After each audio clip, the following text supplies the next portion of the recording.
Na nabuo dito sa West Philippine Sea na pumasok. Ayan, nakikita niyo yung dilaw na kulay na yan na pumasok dito sa Metro Manila kaya yung nagbigay ng pag-ulan. Yan ngayon yung umabot sa 55 millimeters per hour na pag-ulan. Yan ay torrential rain, napakabigat na pag-ulan yan.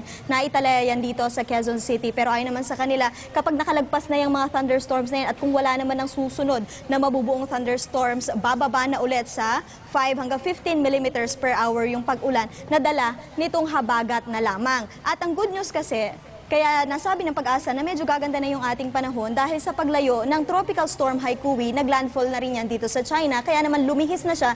Ibig sabihin yung nahihilan niyang habagat, hindi na rin tumatama dito sa kalupaan, dito sa ating bansa, lalo na ngayong mga kanlurang bahagi. Kasama dyan ang Pangasinan, ang NCR, Nueva Ecija, Pampanga, Tarlac, Bulacan, kasama rin ang Bataan, Rizal, Cavite, at pati na rin ang Batangas. Pero ngayon nasa red warning signal pa rin tayo kaya mag-ingat pa rin yung ating mga kapatid. Pero bukas, ayon naman sa Pag-asa pa rin, gaganda na talaga hanggang weekend yung ating panahon, makakaasa na raw tayo dahil itong habagat, ninipis na yung kanyang pag-ulan, mga thunderstorms na lamang yung ating poproblemahin. Malamang bumalik na tayo sa 15 millimeters per hour na mga pag-ulan. Hindi na tulad nung kahapon na umaabot sa mahigit sa 30 millimeters per hour na ulan. Yung 30 millimeters na yan para yung 30 litro ng tubig na ibinuhos sa 1 square meter. Cheryl?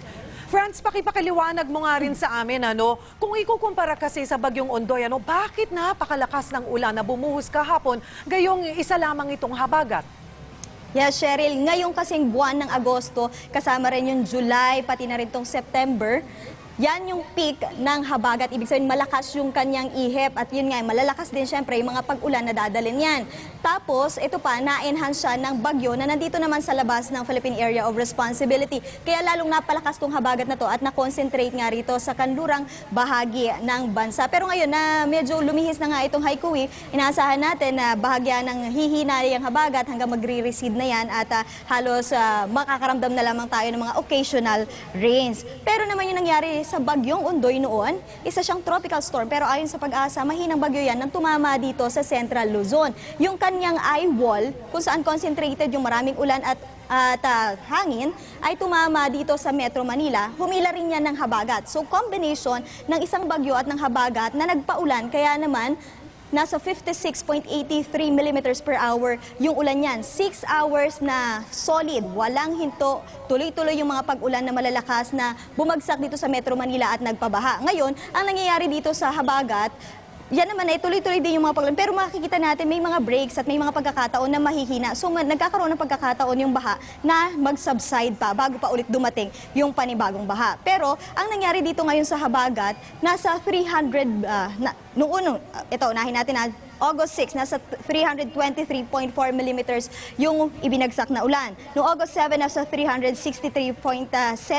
Hindi naman niya nalagpasan yung 24 hours na ulan na binigay ng Ondoy na 455 millimeters. Gayunpaman, ang mga pag-ulan na 2 araw na yan na ibinagsak ng habagat, nalagpasan na niya yung 504 millimeters na average natin na ulan ngayong Agosto. Cheryl? Alright, maraming salamat, Franz Noguera, live mula sa Pag-asa.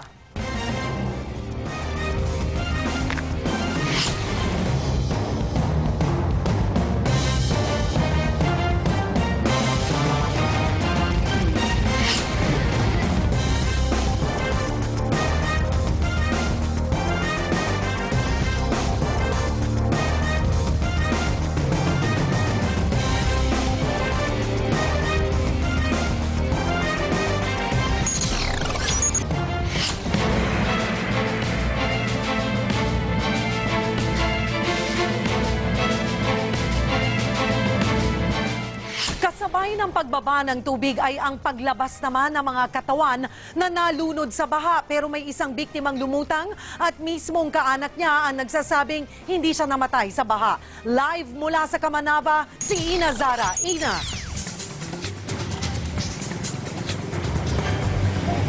Yes, Cheryl, good news nga para sa mga taga-Kamanava yung paghina ng ulan at paghupa ng tubig baha. Pero alam mo kung ano naging kasabay niyan? Paglutang ng ilang bangkay. Ang dalawang nakataas na kamay na lamang na ito ang naging palatandaan kung ano ang inabot ng bangkay na nakita sa maburak na bahagi ng Tulyahan River. Huli raw nakita kagabi ang hindi pa nakikilalang lalaki na nagte-text habang nakalusong sa hanggang dibdib na baha sa tabing ilog. May ka-text siya, gumaganyan pa ng cellphone. Tapos nung bigla na lang umano yung tubig, di ba, malakas nga yung puwersa, napagawi siya rito sa gilid. Siguro tuloy-tuloy na natangay na siya ng agos. Humahangos naman si Mang Ernesto, gusto raw niyang malaman kung ito ang bangkay na nawawala matapos tangayin ng ilog. Nakahinga naman na maluwag si Mang Ernesto nang malamang hindi ito ang kanyang anak. Nakasabit naman sa gumuhong pader katabi ng mga naanod na basura ang bangkay ng lolong ito nang abutan ng mga pulis sa ilog sa Valenzuela. Halos wala nang suot ang biktima kaya hirap ang mga otoridad na kilalanin ito. Sa Center Island naman dito sa Dagat-Dagatan Malabo na-recover ang walang buhay na si Jessie Gabay na nakalubog sa baha. Pero hindi raw pagkalunod ang ikinamatay ng binata. Hindi naman yata eh. May tama raw eh. May tama raw sa likod ng ice pick. Bahagyan ng bumuti ang panahon kanina pero gaya ng pangalan ng Dagat-Dagatan, parang dagat na rin ang itsura nito dahil hanggang bewang pa rin ang tubig at hindi mapasok ng mga sasakyan. Ang mga service dito, airbed, kahoy na nilagyan ng pampalutang na gulong at meron ding bathtub. Ang singil, 40 pesos kada tao. Kaya ang mga walang pambayad o yung mga nagtitipid, tampisaw sa baha ang ending. Pero ang mga nagbabaka sakali sa baha tulad ni Jane Codoong, imbis na makatipid, masakit na balat at masakit na bulsa ang inabot. Kinailangan siyang dalhin sa ospital matapos masugatan sa paa. Hindi ko pa alam kung ano nakasugat eh. Matalim po kasi. Dito sa Sangandaan, Caloocan, humupa na ang baha pero tubig pa rin ang problema. Pila balde ang mga residente sa mga bukas na water refilling station. Nawasan ma'am, ibang lumalabas, medyo maitim-itim ng kunti.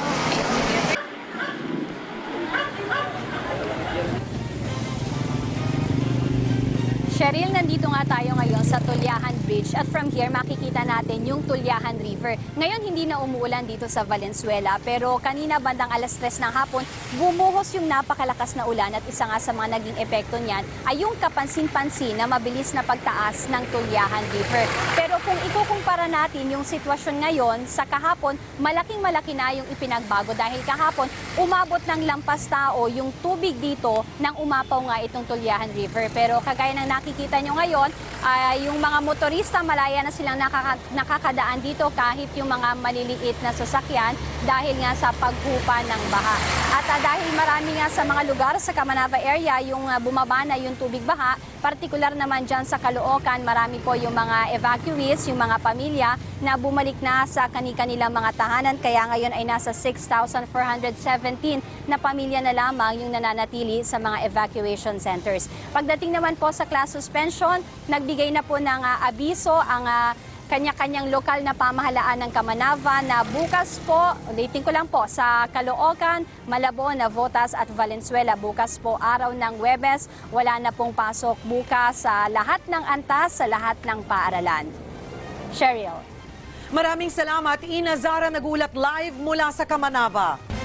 Natrap ang higit 700 tao sa UERM Hospital sa Maynila dahil pa rin sa baha. At maliban sa parking area ng ospital, pinasok na rin ng tubig ang hanggang ikalawang palapag nito. Ikwento mo, Fritzy Cabial.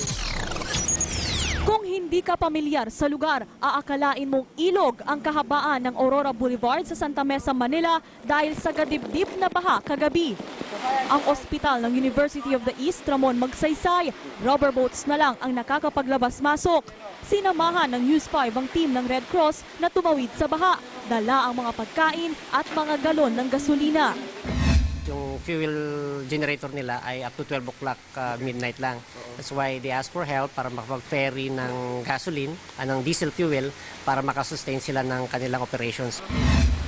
Sa harap ng ospital, abot kalahati na ng mga sasakyan ang taas ng baha. Pagkagat ng liwanag, mas kita ang pinsalang idinulot ng walang humpay na pag-ulan. Bagamat humupa na ang baha sa Aurora Boulevard, lubog pa rin ang emergency room, hospital lobby at cafeteria ng ospital. Ang parking lot sa likod, parang swimming pool. Pero pagtitiyak ng pamunuan ng ospital, nasa third floor ang karamihan sa mga pasyente at mababaw lang daw ang nabaha sa second floor. Wala naman kaming na-encounter na accident or any harm to any of our patients or staff. This time, it was a matter of 3-4 hours before the water went up. So we have time to save our equipment. Tuloy-tuloy naman daw ang kanilang supply ng kuryente gamit ang generator. Nasa 150 pasyente at 800 staff ng ospital ang na-stranded. Yung food po namin may nanggaling from dietary, tapos yung iba bayanihan na tulong-tulong na lang din. Si Paul nga na may nakakonfine na kaanak sa ospital, nilangoy daw ang baha para makakuha ng pagkain. Bandang mga 6 o'clock. Yun na, tumataas na. Tapos napupunan na yung parking, lumulubog na. Sa ngayon, inaalala pa rin ng pamunuan ng UERM Hospital kung paano tatanggalin ang tubig sa lower ground floor. Fritzy Cabial, News 5.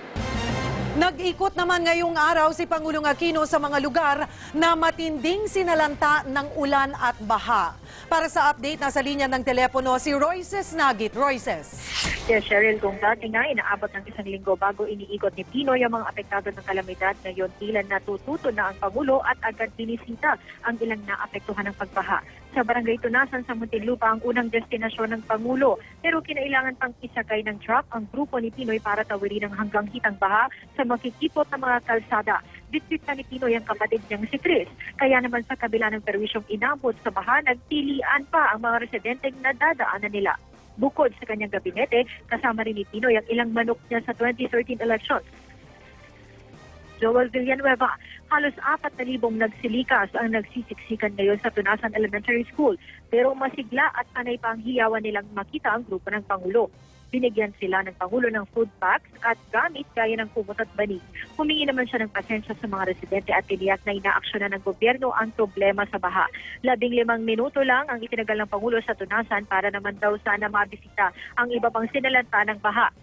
Sa Marikina, hindi naman naging madali ang biyahe ng convoy niya dahil bukod sa traffic, sumabay pa ang malakas na buhos ng ulan at ilang pagbaha. Kaya naman, imbes na dumiretso sa Marikina Evacuation Center, dito na sa NDRRMC office dumiretso si Pangulong Aquino at nagpatawag ng emergency meeting.